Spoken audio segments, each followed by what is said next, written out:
여러분들 반갑습니다. 엔캠 같이 분석해 보도록 하겠습니다. 오늘은 엔캠뿐만 아니라 국내 시장이 나라 망했나 싶을 정도로 장 초반부터 강하게 좀 하락을 했었죠. 이러다가 한국판 블랙먼데이로 기록이 될 것 같기도 합니다. 시장의 하락의 이유는 두 가지로 압축을 할 수가 있는데, 하나는 미국 대선 주자가 누가 되냐에 따라 국내 시장이 요동을 치고 있다는 거죠. 바이든이 후보 사퇴를 결정하면서 이게 트럼프의 공화당에 유리한 거냐, 아니면은 유력 후보로 떠오른 해리스의 민주당에게 유리한 거냐, 해석이 좀 나뉘고 있습니다. 일단 오늘은 차후의 여론이나 흐름 같은 거 상관없이 일단 드러난 대로 나오는 중이라고 보시면 되겠죠. 트럼프 관련한 주식만 상승을 하고 있고 나머지는 모두 하락을 하고 있습니다.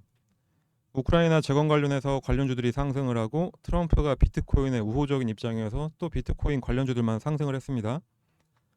나머지는 하락을 하니까 뭐 상승하고 있는 종목에 돈이 집중된 것도 사실이기도 하고요. 반대급부로 어떤 종목들이 하락을 할지는 대략 예상이 됐죠. 전기차, 2차전지, 태양광 같은 탄소 중립 관련 종목들이 하락을 하고 있습니다. 엔캠도 피할 수는 없었죠. 그런데 생각해보면 그렇게 하락은 나오지 않고 있습니다. 지금 3%까지도 하락이 안 되고 있는데, 그 이유는 누차 말씀드렸지만 아직 트럼프가 당선이 된 것도 아니고 현재는 대선 과정 중에 있어서 자국민 보호를 외치면서 표심을 끌어야 하기 때문에, 실제로 당선이 된다고 하더라도 지금 한 말을 또 트럼프가 끝까지 관철시킬 수 있을지도 의문이긴 합니다. 현재 많은 돈을 국외 기업에 주면서 자국의 공장을 만들고 있다, 그 돈을 끊어버리겠다, 뭐 이런 말은 하고 있긴 하지만 결국에 완공될 그 공장에 고용될 사람들은 미국 현지인들입니다. 일자리 창출이라는 효과가 어마무시할 텐데 그거를 또 무시할 수는 없겠죠. 그래서 트럼프가 된다고 해도 정말로 지금처럼 강력하게 그 말을 할 수 있느냐, 당연히 의심이 될 수밖에 없겠죠. 그리고 일각에서는 바이든이 사퇴를 하면서 민주당에 오히려 더 유리하다는 해석도 나오고 있습니다. 자, 이러니까 오늘 장 초반 아주 강하게 하락했지만 더 이상 하락세를 만들지 못하고 멈춘 상황으로 봐도 무방하겠습니다. 그리고 두 번째는 이번 주 내내 미국의 각종 지표들이 발표가 될 예정입니다. 내일 당장 미국의 각종 대형주들의 실적 발표가 나올 예정입니다. 뭐 코카콜라, 테슬라, 알파벳 실적 발표가 있고요. 그리고 미국의 서비스업, 제조업, PMI, 주택 판매 건수, 그리고 중요한 게 GDP 성장률하고 이 PC 물가 지수, CPI보다 금리 인하에 더 큰 영향을 주는 게 바로 이 PC 근원 물가 지수인데, 이것도 이번 주 금요일 날 발표가 될 예정입니다. 일단 전망치는 이전보다는 다 소폭 하락할 것이라는 예상을 하고 있고요. 자, 이 발표되는 각종 지표들도 상당히 중요한데 두 가지 효과가 나오기 때문입니다. 시장 전망치에만 부합을 한다면은 9월의 금리 인하는 현재 95%로 보고 있지만 100%로 봐도 되겠습니다. 이렇게 되면은 금리 인하라는 결과를 가져오는 게 하나가 되겠고요. 그리고 그 금리 인하가 9월에 정말로 실시가 된다라고 하면은 주식시장이 당연히 다시 활성화가 될 거고 주가가 쭉 오를 수밖에 없겠죠. 자, 그렇다면 9월 아직 대선 전에 민주당 정권에서 진행한 금리 인하 덕을 봤다라는 현 정권에 대한 긍정적인 여론이 형성이 될 거고, 그럼 또 미국의 민주당의 새로운 후보의 컨벤션 효과까지 더해져서 무조건 또 트럼프가 될 거다, 이런 것도 어불성설이 되겠죠. 트럼프 관련주만 오를 일도 없다는 겁니다. 그럼 이 기조에서 엔캠의 주가는 앞으로 어떻게 될 거냐? 상승이 가능한 거냐? 아니면 꾸준히 하락인 거냐? 자, 이거를 같이 한번 예측을 해보면은, 자, 정확한 분석에 앞서서 일단은 여러분들 구독과 좋아요 꼭 한 번씩 눌러주시는 거 잊지 말아 주시고요. 저희가 영상 만드는데 정말로 큰 힘이 됩니다. 다시 한번 부탁드립니다. 자, 이야기를 다시 이어서 나가 보겠습니다. 엔캠이 전액 이슈로 엄청난 상승을 이뤘던 것들 다들 아실 거고요. 그러면 전액에 가장 필요한 원료가 뭐냐? 바로 리튬이온입니다. 엔캠의 리튬이온은 그동안 중국에서 전량 수입을 해왔었습니다. 하지만 중국의 원료로 만들어진 거는 미국의 IRA 법안에서 수혜를 받지 못하는 상황이 됐죠. 그래서 국내 기업들도 작년부터 리튬이온 내재화의 행보를 좀 보여왔었는데, 엔캠도 역시 마찬가지로 바로 새만금의 리튬이온 생산 공장을 중앙 첨단 소재와 함께 합작 공장을 짓기로 했죠.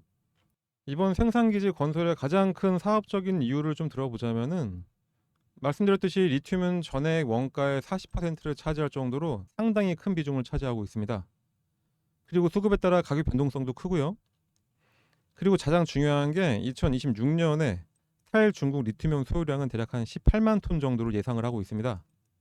엔캠의 현재 고객사 수요가 대략 한 10만 톤 정도 되고 그건 앞으로 계속 늘어날 것으로 전망이 좀 되고 있는데, 그런 상황에서 현재 탈중국 리튬이온 생산 기업은 한국의 후성이라든가 일본과 인도, 미국 몇 개의 기업만 있습니다.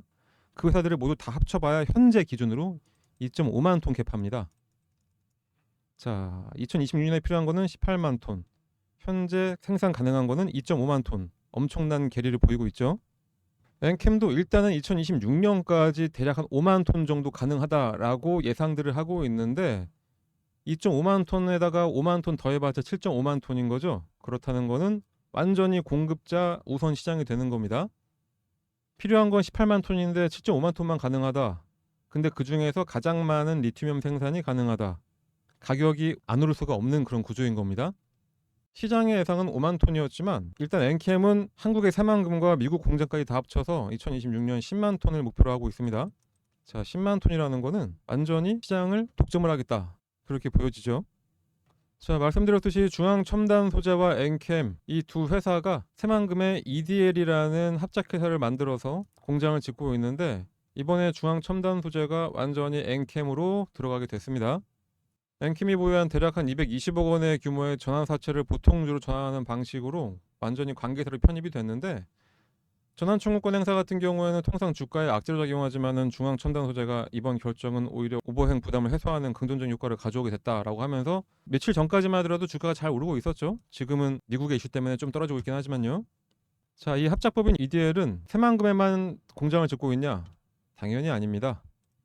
이제 새만금을 넘어서 엔캠 아메리카 합작법인 설립을 진행을 하고 있습니다. 내년부터 엔캠의 북미 시장 선진입 효과가 극대화될 것으로 예상이 되고 있는데, 이 전액의 핵심 원료인 리튬을 현지에서 생산을 하고 공급을 해서 관련 시장을 빠르게 공략할 수 있게 됐습니다. 이 합작법인인 EDL은 엔캠의 북미 제1공장인 조지아 공장 부지에 3만 톤 규모의 자체 리튬 생산 시설을 있다는 구축을 하고 내년 3분기부터 본격적인 착공에 들어가게 된다고 하죠. 자, 엔캠은 이렇게 되면은 경쟁력 있는 가격으로 리튬을 공급을 받을 수 있게 되는 거고, 핵심 원재료에 대한 공급 안정성도 미국에서도 확보가 되는 겁니다. 그렇게 되면 마지막 남아있던 중국의 리튬이라는 리스크는 완전히 해소가 되는 거고, 북미 현지 고객사 수요에 아주 능동적이고 효율적으로 대응 체계를 마련할 수 있게 됐습니다. 그렇게 전해액 분야를 완벽하게 독점적으로 가져가는 엔캠의 모습이 그려지시죠. 이제 전해액 분야에서만큼은 완벽하게 수직 계열화가 됐다고 봐도 될 거고, 그걸 발판으로 해서 동사업에서 전 세계 점유율 1위는 확실시되어 보입니다. 하지만 주가는 기대만큼 움직이지 못하고 있죠. 현재는 개별 종목의 모멘텀보다는 외부적인 요소가 주가에 많이 반영이 되고 있는 걸로 저는 판단이 됩니다. 지금이야 뭐 미국의 대통령이 누가 되냐 이런 지역적인 이슈로 주가가 등락을 좀 하고 있지만, 이런 거는 아주 잠깐 스쳐가는 바람 정도로 생각하시면 되겠습니다. 잠깐의 이슈에 돈이 몰리고 빠지고 하는 이런 테마 장세 우리 그동안 많이 봐왔었죠. 아주 짧게 끝나는 거 다들 아실 거고, 아주 잠깐만 괴로우면 되겠습니다. 그리고 아무리 모멘텀이 대단하더라도 계속해서 오르기만 하는 종목은 없었죠. 항상 이런 식으로 주가는 조정을 받고 상승을 했습니다.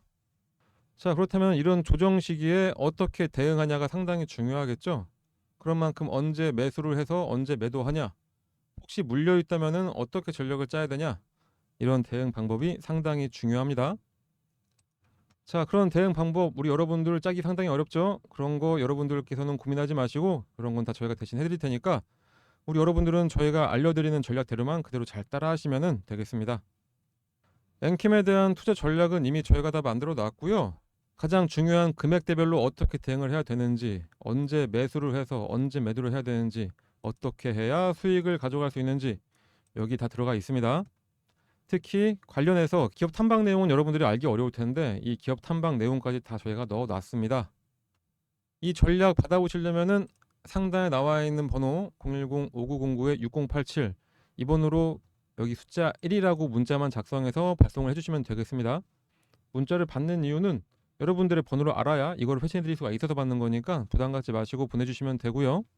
누차 말씀드리지만 여러분들은 어떻게 매수해서 어떻게 매도할지 그런 고민 같은 거 절대로 할 필요가 없습니다. 그냥 이대로만 따라 하셔서 수익만 잘 가져가시면 되겠습니다.